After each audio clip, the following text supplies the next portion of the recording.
I'm the system environmental manager, and as RELIS was assigned to system prior to the development, I started out with doing the preliminary environmental assessments of the portion of the property that was prime that would be first developed. And so I oversaw the environmental contractors as well as the architectural historians who evaluated the buildings that were over 50 years of age, many of which dated back to World War II, and evaluated those for potential historical status. So basically anything environmental, archaeological, et cetera, I get involved in. And what were some of the interesting things that you may have discovered or found in the soil?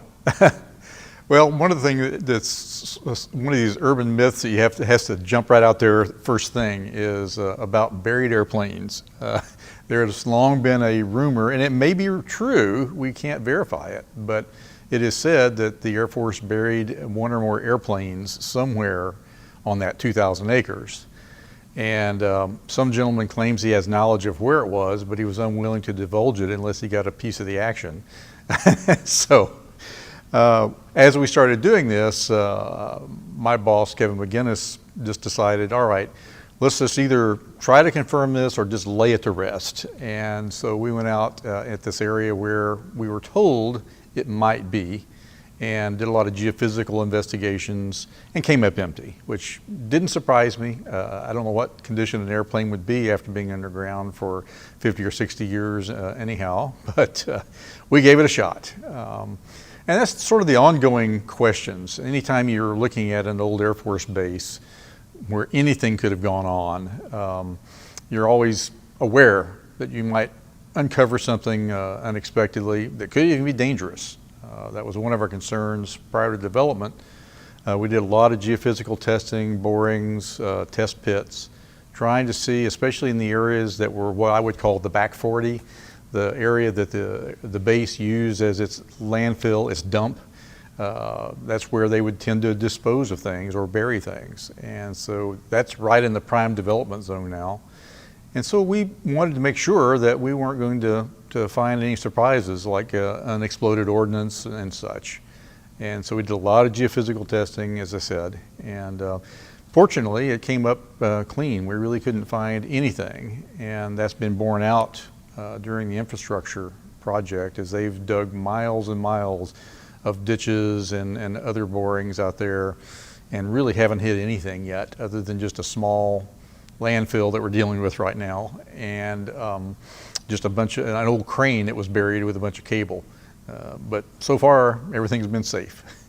There was that stash of TNT that was discovered out there a few years ago. That's what sort of kind of set us on edge when it came to developing the site.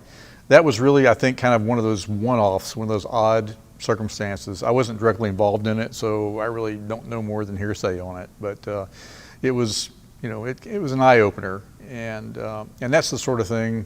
I was examining the rail spurs and various, basically all the aerial photography that I could find on the campus. I found some excellent imagery from the Korean War era, as well as just before it was handed over to Texas A&M.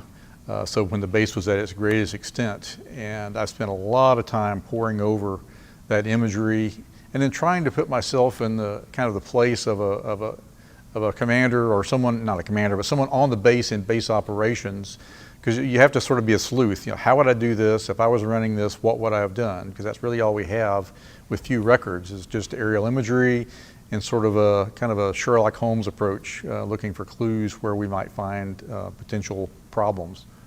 Now, with the redevelopment, there's a real delineation between new and old out there, and an awful lot of the old has vanished. What will be preserved as far as the old structures and buildings that some of which date back to the World War II era? Mm-hmm. I can't speak to all of those because they're decisions that management makes. From our archaeological, historical, architectural review of the buildings, none of them qualified for listing, which basically gave us the clearance that if we wanted to tear everything down, we could have. then it became a matter of judgment. The architects that did the review really liked, I can't remember the building number, but it's one of the old hangars. It's just covered in sheet metal. It looks pretty nondescript, but they were really interested in its architecture as being type architecture for that era. I doubt in the long run that's going to stay. What has been decided is the Garrison Chapel. And in fact, it's in the process of evaluation by an architectural team to try to restore it to as near possible its original condition. That was, again, one of those missions that I sort of self-appointed on that one. They wanted to know, did I or could I find plans, designs for the building? And I discovered in the process that during World War II that Eleanor Roosevelt was on a committee that oversaw base construction and base life, and she was really concerned that they had chosen not to build chapels on all these new bases being built across the country. And so at her insistence, the Army Quartermaster Corps came up with one of their standard designs, and they built probably over 1,000 of these by the time the war was over at various bases. Very few of these are extant today, just a handful in varying stages of disrepair. One or two of them have been restored. So one of the things I found is that Fort Campbell, Kentucky had begun archiving old drawings. Amongst those was the standard chapel design that was exactly the design used at Rellis.